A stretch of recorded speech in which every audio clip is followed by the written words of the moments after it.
Look at the treat we have here today. This is kind of one of my grail lanterns here, and it just came in the other day. So this is a Kamplite inverted lantern. Let's get to read the exact model number off of here, but it is a IL-11a. And this is by American Gas Machine, AGM. And so yeah, it's an inverted lantern. And I guess really I don't have the mantle in here right now, so I mean it still burns down at the bottom, but obviously the fuel tank and pump and everything else is up above the mantle. But the cool thing about this is that when this hangs, as it's supposed to from the ceiling, it will basically not have any shadow underneath it. So that's the cool part about this. And so you don't have any kind of problems like with the 220s or even the 200As. Whenever you hang these from the ceiling, you always get a dark spot on the ground underneath it, because obviously the rest of the lantern body's in the way. In this case, there's none. It's pretty much just like having a big incandescent bulb over your table. So I've wanted one of these for a long time. I've looked for them for a long time and did not find any, and so I had to break down and pick one up off of eBay. So I probably paid a little more for this than I really needed to, but you know, it all depends on what it is that you really want, and if you really want one, then you go for it. So this one was $189, so yeah, kind of pricey, but in the grand scheme of things, when you look at what the other ones are going for, the ones that are like really nice condition with no dirt, they just basically are all completely clean, those are going for $300 to $400. And like I said, I've never seen any of them down here in Texas, so I just kind of gave up and said fine, I'll go ahead and pay the big price for it, and then and off we go.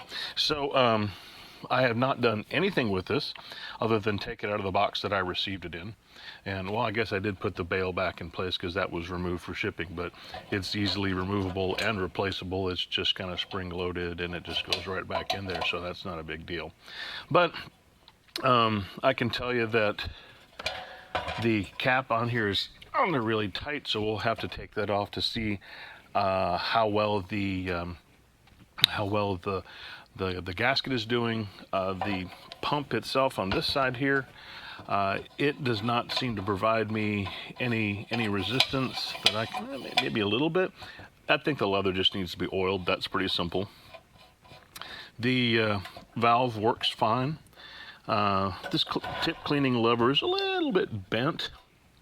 We'll straighten that out just a bit. And of course it needs a new mantle on the bottom, so we need to take the globe off. Now this globe does have a chip in it. Actually, there's a large portion of it missing, and I do believe this is the original heat-resistant globe that's on here, but it looks like it's had a couple of mantle blowouts or something, because there's some white haze on the glass and all that stuff. But you know, I'm just going to go ahead and kind of use it and see how it works. And if it works, it works. If it don't, it don't.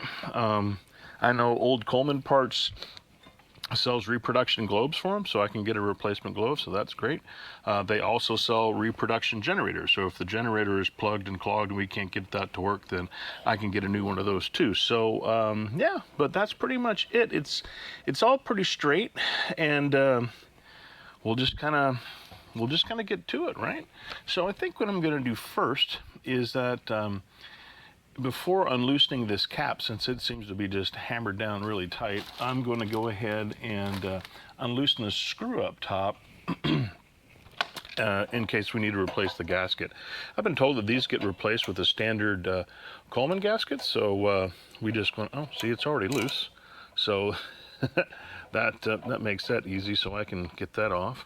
I'll use my normal trick of putting something around this to protect it, and then getting the vice grips over here to grip it, and then we will get this thing off.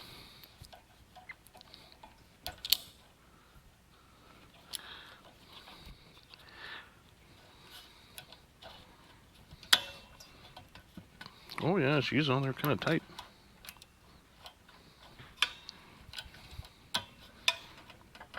Really tight.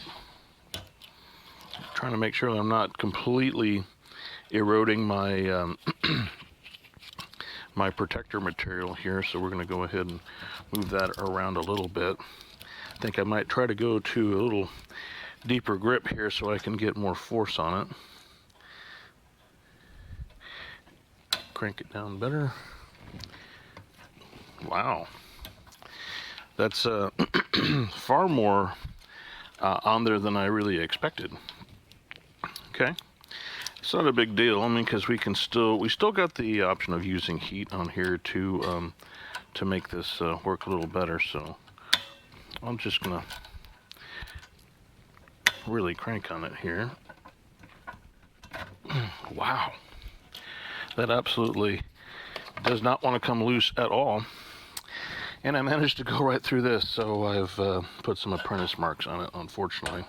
Okay, well, off to a roaring start here. We're going to start with a bit of heat to see if we can't get this to loosen up. Normally, I don't want to use a propane torch, but my butane torches, I don't know, maybe I can get this one to run. I just have to light it off, I think, with this. And then I can have a little bit better heat control. I hate using that really, really big one because it is so big. And it is really, really hot. I've mentioned before that propane torches run about 1,000 degrees hotter than a butane torch does. And you don't want to really sit here and cook the paint or anything else like that. But we definitely want to get some good heat into this and see if we can't get it loose. That's probably reasonably hot right now. So we'll try this again. And just want to make sure that I don't have that portion that's got the hole in it.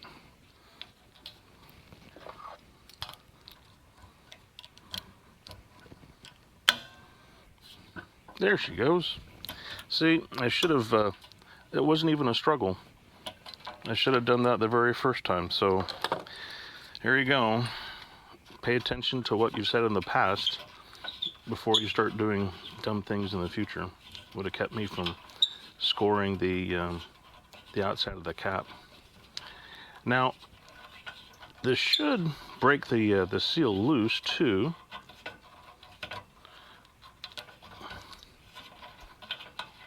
Yeah, it is very warm though.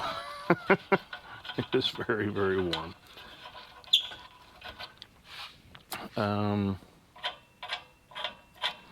That does not want to completely come off, so we're going to make sure that that's, there we go. A little puff of smoke tells me we got her loose. Okay, so looking inside of this right here, oh boy, I think I'm going to put that in a little bit of water just to kind of cool it off. Okay, I'm just not having any kind of good luck with some of the stuff here today. Okay, get this in here. Oh yeah, cool that off, good. All right, so now we can kind of see that inside of here we've got a fair bit of rust and everything else, but there's maybe a little bit rolling around in here, but not very much.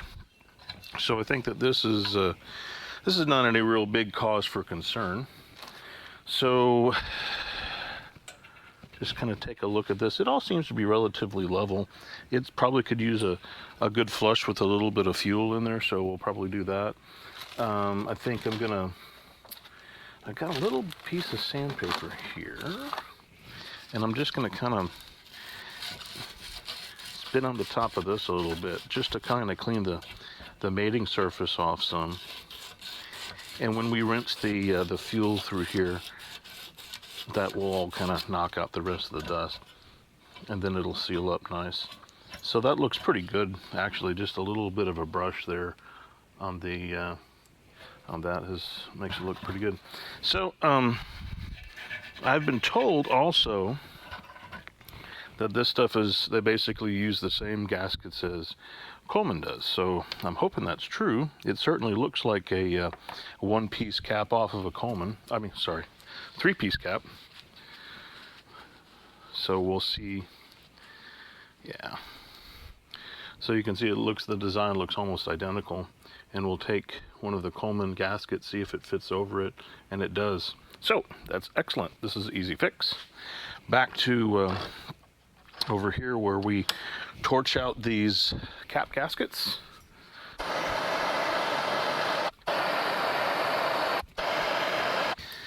I think that ought to do it. You know, you can kind of tell how old these are by how little they expand when you put heat to them. And that did not expand very much at all. So the rubber was already really pretty dried out. The ones that are kind of semi still good, they'll kind of like grow out of there like those, like the magic snakes that you see on 4th of July, or those other kind of like little things like that. Let me get my dental tool here to scrape this out. So as I said before, dental tools are excellent for this type of stuff. Wow, this thing is really crispity crunchy in here, but it's that's good because it comes out just that fast. We're done. So that will give it a little rinse-a-roo in the water here, and it should be fine, ready for the install of that new cap gasket. So, and I guess if you're kind of wondering too, is like what my methodology is here for going through this thing. Before I get too far into a lantern, I usually like to see, will it hold pressure? And generally speaking, that will it hold pressure question is almost always answered by it needs a new cap gasket.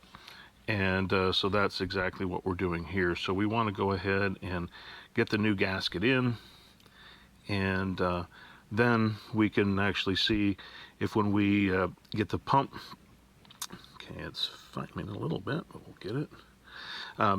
When we get the pump lubed up, then we can actually see if the tank holds pressure, and if the tank holds pressure, then we can then open the valve and we can see if the generator is letting air flow through it. And if the generator is letting air flow through it, then we know we can get fuel through it. If we get fuel through it, then it becomes time to hang a mantle on it and go from there. So that's the cap gasket replaced. So the Coleman, the number two fuel cap seal from Bassnets, not a sponsor, but we'd like if they would. Fits perfectly in here, so works great for all your Kamplite stuff because it's basically the same kind of thing.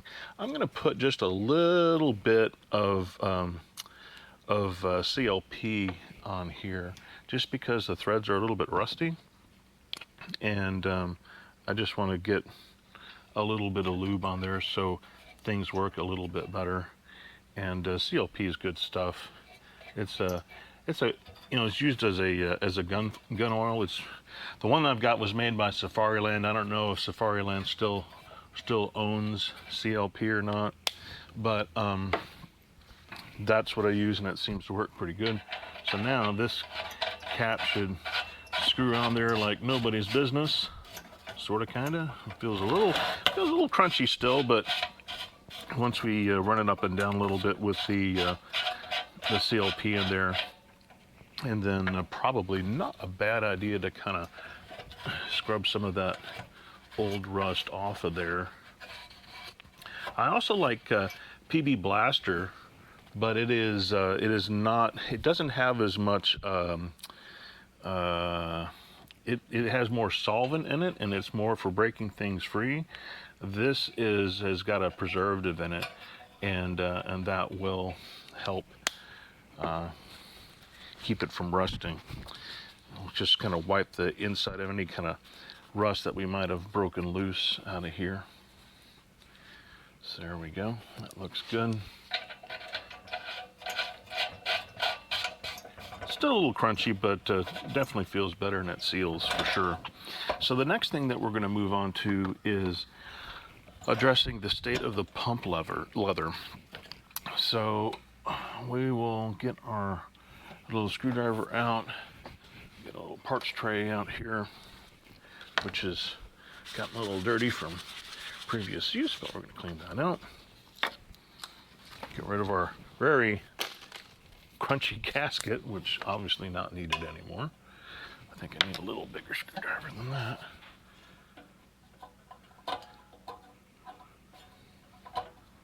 There we go. I've heard that for some of these pump cap screws that the screws from dollar store pencil sharpeners will work, because apparently these screws are really tough to find. So I was like, well, that's pretty interesting. So might be something to think about if you ever drop one of these screws on the ground. You know, it's interesting. The pump design is obviously different. The pump does not have any hole in the middle of it. It still screws and unscrews like a Coleman one would. And it has no oil hole in it either. Now it does have, it is a reasonably oiled leather. I don't think I need to do too much to it. Maybe I'll put a drop or two of this on here just because it's easy, but it's pretty oiled, so that's good, I guess. We'll see if, you know, because when these things are completely empty, it usually takes a few strokes to get any kind of pressure built up. So it may have actually been building pressure, but I just wasn't noticing it. So it does seem to feel pretty good in the bore there, so which is good. There's no it does not feel like the bore is rusty, which is excellent. Get this in here. Well, I don't want to do too tight till I get the other one in. And for those that may have not seen this little tool, it's a screw starter, which is great for little fiddly screws like this. It has a split blade, and as you push it up, the blades slide over each other, which then allows you to get it to lock into the screw and hold it, so it holds the screw for you and it does not fall out. Super handy for doing stuff like this. So make sure that we got the hole kind of lined up there. Get that kind of started. Need a longer screw for this because it is right in the way of the fuel valve right here. Okay, so tank sealed, leather's oiled. Put some of our tools back and clear the bench just a little bit. So I'm going to turn the valve to the right and make sure it's off.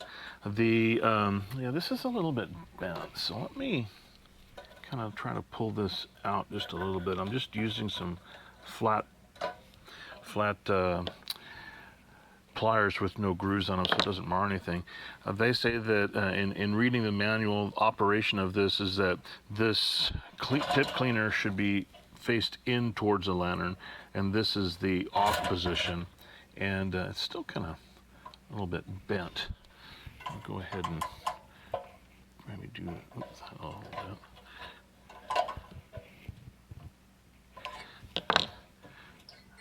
There we go. That's much more where it's supposed to be. So this is operate, this is clean, so we'll keep it to the inside. So let's see if we can build some pressure in here.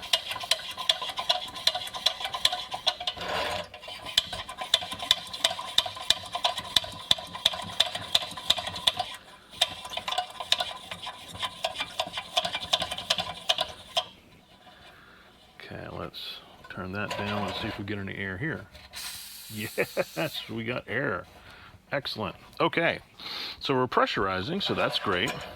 The next step we're going to be is like, can we actually hear air escape through the valve? And it's kind of an interesting design the way that they've got this set up. On the Coleman, you have the stem that's inside the pump that is just the pump basically rides over that stem. And so it does like this over the stem. The stem is screwed into the other end of the fountain. Well, this one, the stem and the screw and the needle are all one piece. So I think with these, when you're pumping them up, you really want to be careful, because if you are pumping them up, so I'm going to unscrew this first, and you hear this smack of it going the other end, I'm basically smacking the threads into the end where it actually screws in, so probably not a good idea. So I think what I'm going to do is I'm not going to pump it till it stops like that. I'm just going to stop just short of hitting it, so hopefully. So that's pretty good. So we're going to do that. Let's see if we hear any air. Yes, immediately. We immediately hear air. This is fabulous. And the tip cleaner shuts it off and turns it on. This is even better. It makes me feel really good, because I was really kind of concerned that we'd be in a situation where I would try to do something and we'd pump it up and get nothing out, and then I'd have to do a complete tear down, maybe replace or clean the generator or something. But this sounds fantastic. So we're really good. So I think what we're going to do is that we are going to tie a mantle onto this bugger. So let me get this off of here. Now, I've seen people put number 21s on here, which is your standard size Coleman mantle. I've heard some people say that mantle seems a little bit small for this lantern.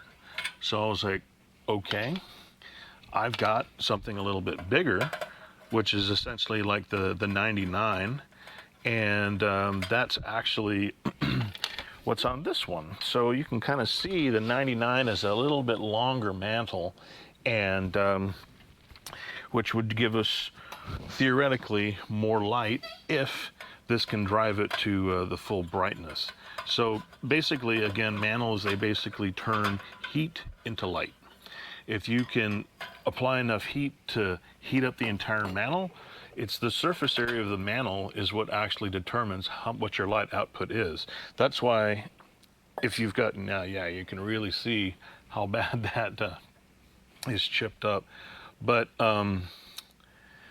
yeah, we'll see if it is stable or if we light it up and the thing just explodes. So, right.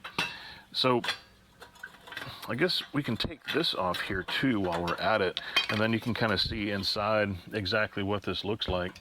We've got a big generator right here, really big.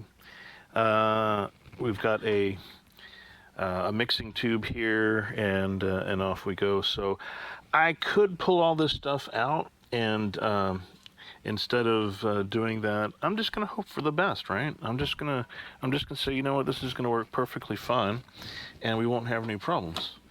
But if we get a whole bunch of yellow flame, then maybe we will have to pull it apart. But while I got this out of here, I'm gonna go ahead and wipe it off so it's nice and white. A little bit of chipping here on the porcelain.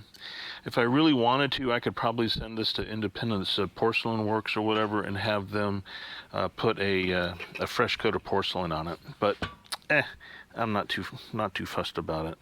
Yep, definitely this is an old mantle on here, because it has got a real honest to God asbestos string, which is really sturdy. I mean, you have to really pull on it to do that. Of course, by pulling it apart, I just released a whole bunch of friable asbestos, so I'm pretty sure I could have been a little bit smarter about that. Anyway, so we're going to set this back in here, and we're going to go get our slightly larger mantle. So let's see. I've got, this is the standard Peerless. This is the 2CHG. So that's like a number 21. I have the number 99s from Coleman. These are Canadian, because they go on the Canadian lanterns like the 321 series. But then I've also got some of these from, let's see, how many more I have? I have these open. Yes, I got one open. So here's the 24A. And this is the little bit longer one, and it says for a 500 candle power lantern. That may be a little bit, maybe a little bit, what am I trying to say, optimistic. But I think we're going to put this longer mantle on there and see what happens. If it doesn't work, it doesn't work, and there we go. Probably really what I should do is I should do a Bunsen test on this before sticking a mantle on it.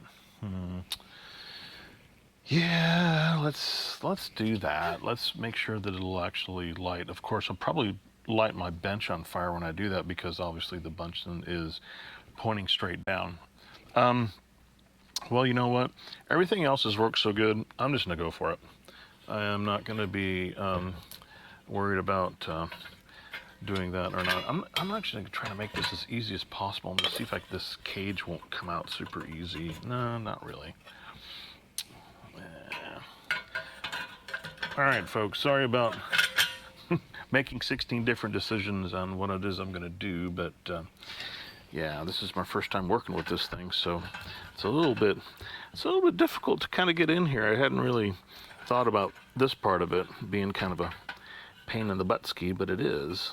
It's not as easy as you would think. So I think I just need to lay it down and do it that way, because it's I mean, they got a nice big notch in there for you to catch the mantle string on, so I mean that's excellent. So just try to get this on here.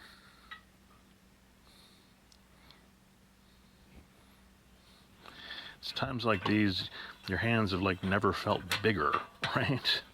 So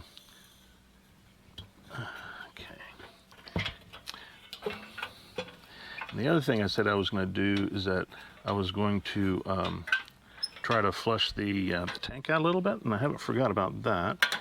So we're going to do that too. I just wanted to kind of get this mantle on here now while we're at it. Sort of kind of get, well, it's just really resisting all my efforts to kind of equalize the mantle around all sides. Every time I move it, it just comes loose. I think we're pretty much in the groove, so I'm going to go ahead and tie another finishing knot on it. Then we'll get in here with the clippers, clip our mantle strings off. That may have been also what we're seeing on the globe, is that someone didn't clip the mantle strings, and as a result they may have fogged the glass with them if they touched. So yeah, this is just not wanting to ride around very good. Anyway, so that's probably pretty good for that. Set this back on here and get this ring on here, which will hold everything in place.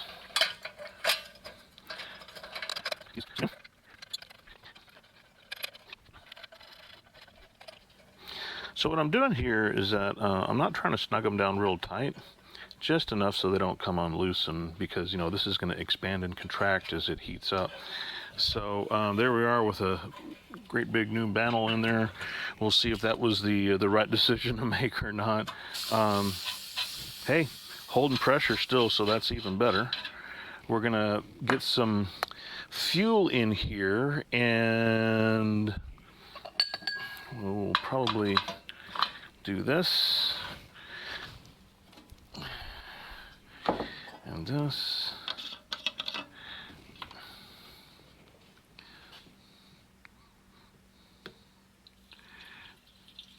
So at least I know with it holding pressure as I'm putting fuel in there, it's just not going to run out the bottom. But you know, the good thing about these is, since they're kind of an inverted lantern, the fuel tank never sits on the ground.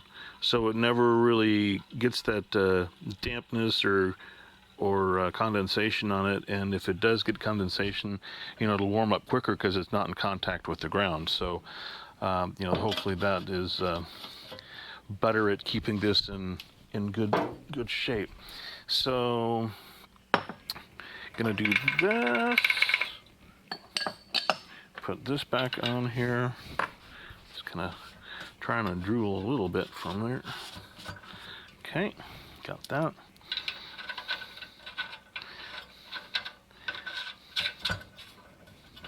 Yep, and now we're going to do the shake and bake. Shake all that fuel around in there. Whoops. Try not to destroy the universe. And then we're going to decant off into this Erlenmeyer. Now, this has already got some funkiness in it, and it's actually kerosene. So what I'm going to do, I've got some additional kerosene here. And I'm just going to pour some of that in there as a way to rinse it, because I want to kind of get a better idea of what's coming out. So we're going to spin that around, kind of clean it up some, pour that out into here, and it's relatively clean. The little bit of kerosene that's in here is not going to hurt anything. And then we will decant this into here and see what we get.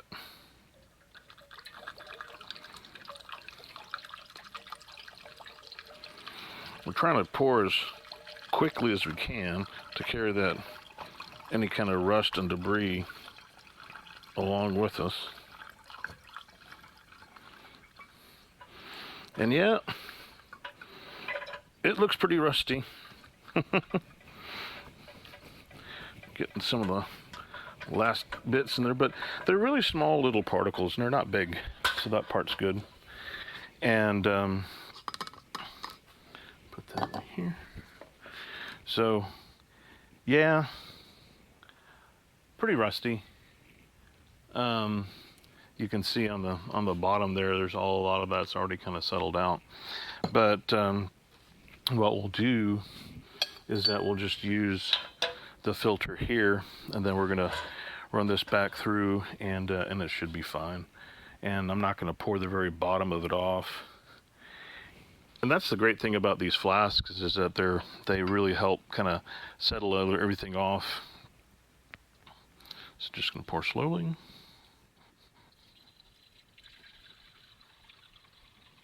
So as I'm pouring this, I'm watching, as we're getting to the end here, how much of this stuff wants to come forward. And since it's pretty heavy, it's kind of staying down there. So you can see there's quite a bit that has decided to stay down there. So that's great. So the fuel that we got in there should be pretty clean. Not gonna be perfect, but it should be pretty clean.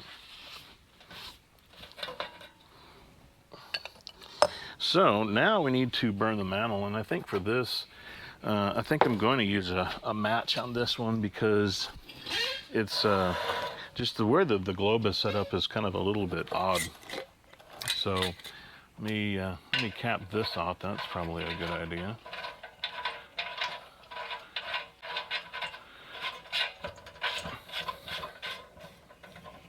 Do that. Stopper that up. Everything else is closed. That's pretty good. And let's see what we get.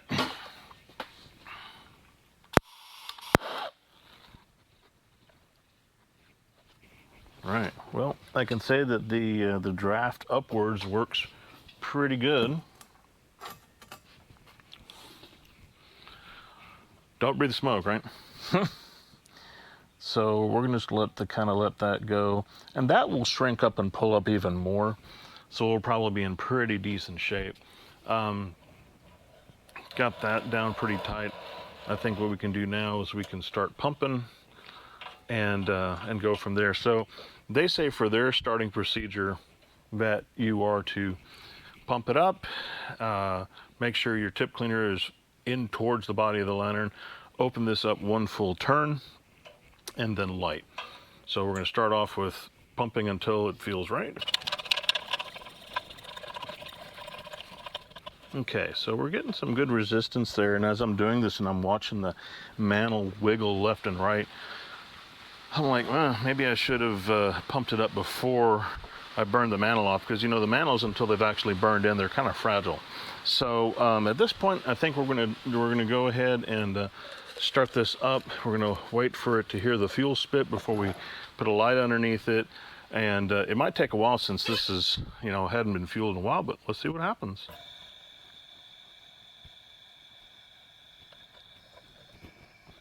Really taking a while.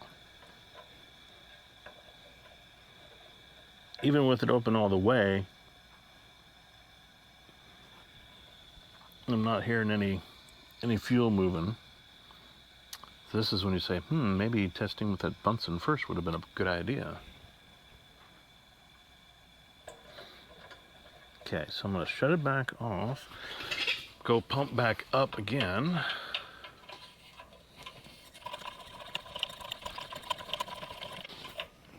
Okay, we got some good pressure built up in there now.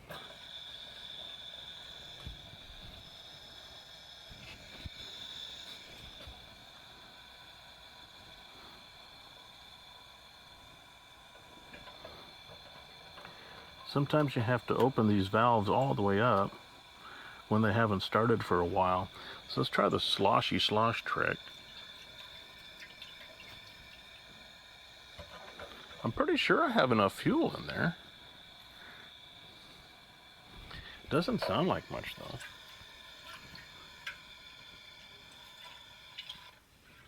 though. Oh, I just picked up something because it just stopped.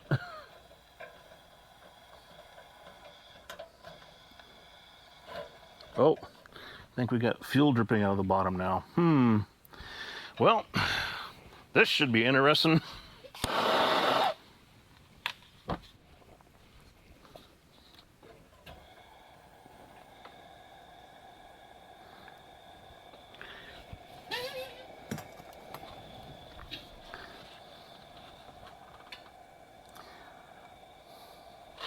Yeah, it looks like a...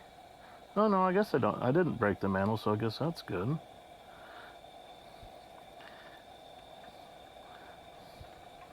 Oh, no, the mantle is definitely burning right through. Oh my. I think, is it? No, there it goes. There's dark spots on the mantle. I thought I'd burned holes through it, but I have not.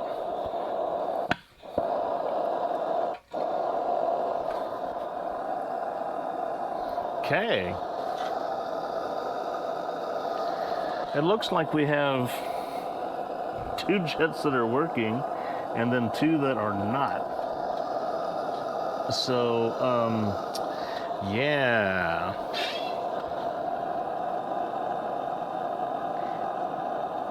Really interesting colors on this thing.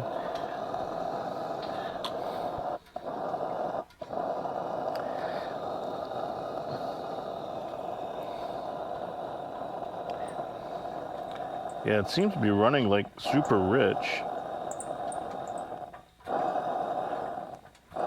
Something seems to be maybe plugged up somewhere downstream of the generator, even though running the tip cleaner here pretty good. It's kind of interesting because, like, when I turn the fuel off and then back on, it really kind of burns bright and strong and then kind of fades off. So we may have to do a little bit more teardown, because this is obviously nowhere near as bright as this lantern should be. That's really not running right. So, but I think we've done a lot here on this video here, and we're going to go ahead and call it quits, because any longer than this, I think everyone's going to be falling asleep. So thanks for watching and trying to get this first attempt done. Unfortunately, we started off looking good, but now we've kind of got to a point where we got to maybe dig into it a little deeper. But that's all right. It'll give us some subject for another video. So basically, until next time, keep them lit. So surprise, basically pumped it back up. I'm checking to make sure I'm not burning my bench here. Filled it up with more fuel, pumped it back up, and lit it, and man, off to the races. So it is, you can see it's burning bright like it's supposed to. I'm not completely sold on the larger mantle on there. I think that probably the 21A is probably the right size, because we can kind of see, well, you probably may not be able to see, but there's some gaps in where the mantle is illuminated. So I'm just going to let it run. So with a lot of these things, running them really helps them kind of clear up. So who knows, maybe the little bit of a heat cycle of turning it on and off or whatever and repumping it is making it do what it's supposed to do. But right now, running perfect. I didn't do anything at all, so I wanted to make this quick little addition to the video here and show that it is actually doing what it's supposed to do. So that's pretty good. We'll just kind of maybe run the tip cleaner around them more a few times and all that other good stuff and see how it goes. So anyway, until next time, keep them lit.